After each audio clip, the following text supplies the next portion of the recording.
Luganda Radio Podcast eggusebo mali ate tuyingire akatabo kaffe kano aka Paulo Kirimutu akatuwandiikibwa omwami Cranmer Kalinda ate tuwengere okulaba biki ebiddirira omutwe gwaffe guli gwe twayitamu ogwa Sekamulika Nsaze twagumaliriza bulungi nnyo nga omuwandiisi atulaga ebyatuuka ku muvubuka ono mutabani wa Bazibumbira Paulo Kirimutu. Kakati tuyingidde omutwe gwaffe gwokubiri emizimu gy'abajjajjaabo gikuwerekereko Paulo. Tereera ate emboozi egwa Makerenda.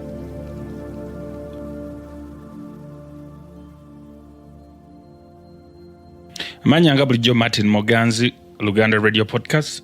Tuli mu mutwe gwaffe guno gwokubiri mu katabo ka Paulo Kirimutu, emizimu gy'abajjajjaabo gikuwerekereko Paulo. Paulo Mazuuku Tonsankuula Kirimutu yeeyongera okukula. Yasoma n'ayitaayita mu masomero. Yali mwana wagonjebwa ate nga mukalabakalaba. Era emisomo gyonna yagirya bungu buteesokoola. Wabula mpozi bwe yatuuka mu senior 4 yafuna ku kizibu kye yali tafunangako. Waaliwo omuwandiisi w'essomero nga bamuyita Mwami Makaabugo. Omukulu w'essomero n'abasomesa be nga beesiga nnyo Mwami Makaabugo ono era nga bonna gwe bakwasa ebibuuzo by'abaana okubikuba mu kyuma. Kyokka emwanyi gye weesiga yeetabaamu mulamwa kubanga mu butuufu Makaabugo yali busa bwa mbogo. Makaabugo yalina akafo we yateranga okunywera ku mwenge ate nga akafo ako n'abayizi baagiranga ne bagendayo. Baagendangayo nga beefudde mu ndabika ne mu nnyambala. Oluusi nga bayambala ebikanzu ne biteekako akatemambidde. Abandi ne beetikkira n'ebisepeewo ku mitwe. Wamma ggwe bw'abasesinkananga ng'oyinza n'obutabategeera. Makaabugo ng'akawala gye akayita buugi era bwe yatamiirangamu bw'ati ng'atandika kusaba abayizi bano nti mwebase mwanga naawe Paulo jjajja mumugulireyo ku buugi. Mulimba nammwe mubadde temundabye. Semwanga gwe muzzukulu omukulu laga bano ekkubo. Awo ng'atandika kutegeka ngalo en'abalenzi nga basuulamu buli omu kye yasobolanga. Bwe yawazanga olwo Makaabugo aboggola nti owange maaso leetayo firifiri y'obuugi. Olwo n'atandika okuwaana abavubuka abaakamuwa ssente nti bakoddomi mwebale era mmwe nno mujja kuyita. Lwaki bazzukulu mbakotogera? Buli anjagala nange nzija kumuwa kakyayenkya mukeere bukeezi mu ofiisi yange. Naye mwanguwako Kaliisoliiso n'atabasanga. Kaliisoliiso lye lyali erinnya lye baali batuumye omukulu w'essomero. Munnange obutakulwisaayo abaana bano ku olwo baakeera nawankya nga beekuba ofiisi ne Paulo teyalutumira mwana. Yenno omusajja w'abandi yali alowooza nti jjajja yali agenda mpozi kubaawa bigago. Naye kyamubokako okulaba nti yali ababbira bibuuzo bya mock. Kino Paulo kyamujja enviiri ku mutwe. Yali akutte bulungi amateeka 10. Tobbanga lye lyali erimu ku mateeka gano. Abaana abalala bonna bo beekola gwa Walugabi naye Paulo yagaana okubba ebibuuzo. Ebyava mu bibuuzo okugenda okutimbibwa nga Paulo yakoobedde. Era alipoota eyamuwandiikibwako yali mbi ddala mbu yali addiridde nnyo ate nga banne bonna beeyongedde mu maaso. Kata agobwe ne ku ssomero kyokka olw'okuba nti yali musajja mujagojago baamusonyiwa. Wabula headmaster n'amuyisaako w'embuya nga bw'amulangira obusirusiru. Kyokka eky'omukisa omulungi ebibuuzo byennyini bwe byatuuka Paulo yabikola bulungi nnyo era okugenda okudda nga yasinze mu luzungu ne mu kubala ne mu byafaayo. Gavumenti nayo kye yakola kwe kumumeggulirako sikaala okugenda e Bungereza okweyongera okubanguka. Munnange nga Paulo Kirimutu atandika kweteekerateekera lugendo lwa mu bbanga. Yasookera ku kusiibula nganda ze. Mu bantu be yasiibula mwe mwali sengaawe enfiira bulago we baayitanga Nakangu era ng'abeera Bambula mu Ssingo. Baasi ya Sulemaani Sserwanga Paulo yamutuusa bulungi ekikandwa mu Ssingo. Olwamutuusa ne yeepekecca olw'ebbambula gy'emitala emirungi 6. Yatuuka mu malya ga byamisana kyokka yasanga ssengawe agenze mugga nga ne mukoddomi we wootegereza anoga mmwanyi. Aba akyanywa olwendo lw'amazzi ge yasaba nga yakatuuka gye yakuba eriiso nga ssengawe ono ajja yeetisse ensuwa nga ne ku kibegabega kye alinako emisooli. Ssenga olwamulaba n'amwaniriza n'essanyu nti omuko olabika wululululu ndaba ku ki? K'omulenzi nti kunze ssenga era adde yeyaddirira. Omukyala kwe kutumira eyali anoga emmwanyi amangu ago nga ne kasooli yayidde dda gwe wamma nga Pawulo atta bugenyi. Pawulo y'omu ku bagenyi abatono ennyo abaali baakakyala ku kyalo ekyo nga tebayisibwamu maaso.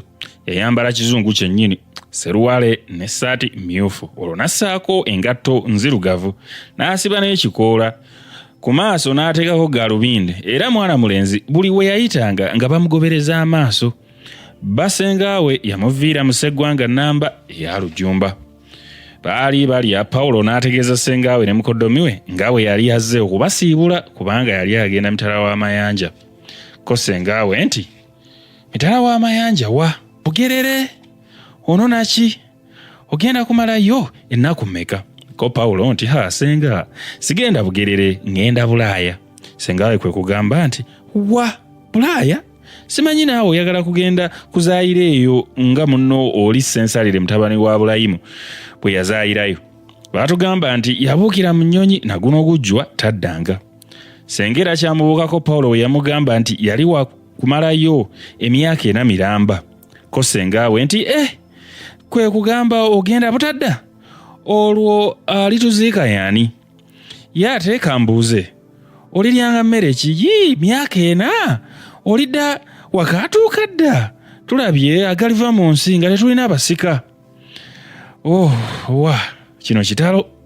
Yali akyeyongera okwewuunya n'abuuza Pawulo gy'alisulanga. Ye Pawulo kwe kumugumya nti, ssenga, emyaka 4 si mingi nnyo, nga Katonda atuwadde obulamu. Olwamala okulya, ssenga wa Pawulo n'atuma kawala ke akakulu ke baayitanga Nanziri okugenda okunona Looza ne Bba, baliraanwa baabwe, ate ne Bezero ne Sefolooza ab'omu ddembo batere bajje balabe ku mulamazi nga tannagenda. Kaali kabulirayo n'akalagiriza nti ne Kolombaani ne Namwandu ne Bannamata bonna bayite, naye wakojja Mutumba nayo newa wano Bba eyali omusaazi ennyo we yamusalira ekirimi nti ekyalo kyonna lwaki tokiyita? Gwe ate musajja wattu Isaaya gwoleseeyo mu bodde lwakuba munyolo. Buli yawulira Pawulo bw'agenda e Bulaaya yaddukira nga zambwa atere ajja amwerabireko. Yerooza bwe yatuuka n'ayita Pawulo nti, baze, jangu nkulereko. Ki omwami munnange ondekawo? Obutuufu buli muntu yenna eyagala nnyo okukwata ku Pawulo, oba okumulera oba okumukwatako mu ngalo, nga kye baagala kwe kulabira ddala oba Pawulo yali akyali muntu nga bo oba yali afuuse omuntu omulala okuva lwe yali agenda e Buzungu. Ate abamu baatandika okumusibirira. Ye Sefolooza bwe yeekwatakwata omulamuzi n'amusibirira omukago ogw'ennyama y'embogo, era bwe yali amusibirira n'amulaamiriza nti, muzzukulu guno ogusekulirangamu ebinyeebwa ng'otuuse eyo. Looza ye yamuwaayo ejjirimu lyajja ku magi agaali gakamaamirwa okumala ennaku 3. Kolombani yamuwa Simooni yakweguliramu kagaati ng'atuuse eyo gye balya ebikalu bitaaka. Nkubuulidde Pawulo yagenda okukyaluka nga kyatafunye empoze nga ku kyalo kiri tekiriiko bubeezi. Yali tannasitula kudda wa kitaawe. Ssengawe yamusuubiza, yamusibirira ebigambo n'essaala, yamukuutira okulowoozanga ku bakadde be era ne ku baganda be ng'ali eyo ebweru, era ne bw'alikomawo yamukuutira obutawasa mazike, kubanga ku kyalo ekyo ekyewaabwe kwaliko omuwala Nalwanga gwe yali amusaanyizza. Omuwala ono yali wa kisa, ng'amanyi nnyo okukola emirimu ate nga muwulize era nga wagonjebwa. Awo we yagirayo entugga n'agimunaaniga ku mukono gwe ogwa kkono. Eyo yali yakumuwaŋŋanga era nakumuwanga mikisa. Ate n'amuwa akasigo akaddugavu bezigizigi n'akamukuutira okukatungira mu mpale mbu olwo lwalisobola okuvuganya ne bakalimagezi bakyeruppe. Yamuwerekereza emizimu gy'abajjajjaabe bonna nti emizimu gy'abajjajjaabe bonna gikuwerekere osinge abazungu bonna. Pawulo ng'anaasitulanga enkya yasula emmeeme emuwoleza. Yagiranga ne yeebuuza nti ennyonyi nayo yalinga baasi yeewaabwe bujonjo eyatikkanga abasaabaze ne batuula ne ku bannaabwe. Ebungereza nayo yali eriyo ettaka ng'ewaabwe wabinoga. Abantu b'e Bungereza ddala baali tebali abantu. Alifunayo ku muwala omuzungu ye abaffe emyaka egyo gyonna aligimalako ng'ayogera lufuutifuuti. Ye alitegeera ng'abazungu be boogera. Nandiki abazungu bonna baali boogera mu nnyindo nga Dr. Roberts eyabasomesanga biology mu senior. Bw'alikomawo aliba akyamanya olulimi lwe, ye abaffe luliba lukyamugasa ki?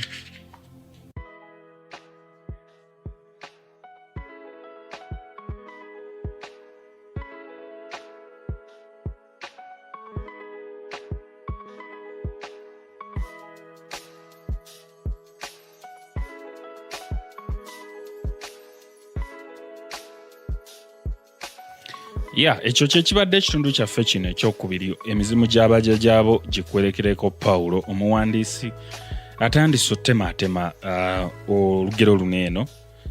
Yatandika ng'atulaga ebyagwa ku Pawulo baamusanga yeetuze, naye kati ate atuzizaayo atulage entandikwa ya Pawulo.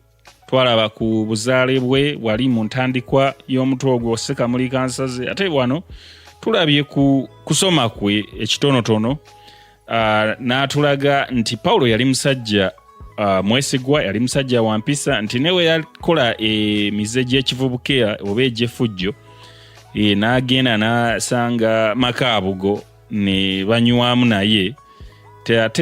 Teyakkiriza kukola ekyo Makaabugo kye yakola ekyokubabbira ebibuuzo. Ye yasalawo okukyebalama n'asobola okubeera nga obwesigwa bwe kwegamba bumweyimiridde okutuuka n'okuwangula sikaala gye yafuna eyamusobozesa okugenda e Bungereza. So ekyo kituyigiriza nti nno olumu ebikemo bingi naye okugumira ku mazima kintu kikulu nnyo kyekisobola kyokka okubeera nga kitufuula abantu ab'enjawulo okuva ku balala. Pozi n'ekirala muwandiisi atulazaawo essaawa awo ezisembayo nga Pawulo yeteekateeka okasibula buli omu agende ataalinnye ennyonyi. Ku baali balinnyeko ku nnyonyi n'abo abasuubira omulundi ogwo ogusooka kwegamba obeera kye twandiise anxious oba obeera ne anxiety, kwegamba obeera obumbujja, ogamba oba bigenda kubeera bitya oba ennyonyi egenda kufaanana etya. Ate bw'obeera nga obadde tutambulangako okgenda mitala w'amayanja obeera n'obufaananyi bw'okuba.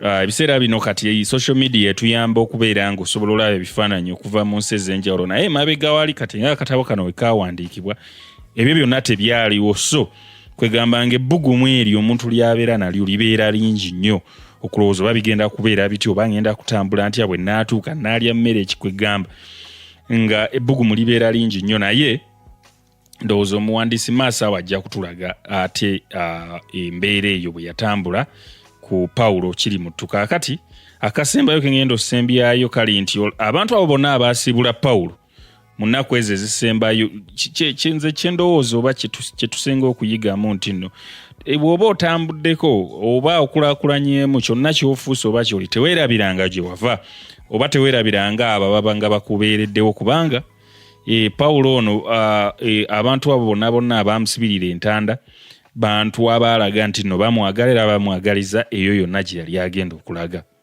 So kati katulinde ate omutwe gwaffe oguddako ogwokusatu okugamba nti okutambula kulaba, okudda kutenda. Wekumira wano ku Luganda Radio Podcast. Weeraba.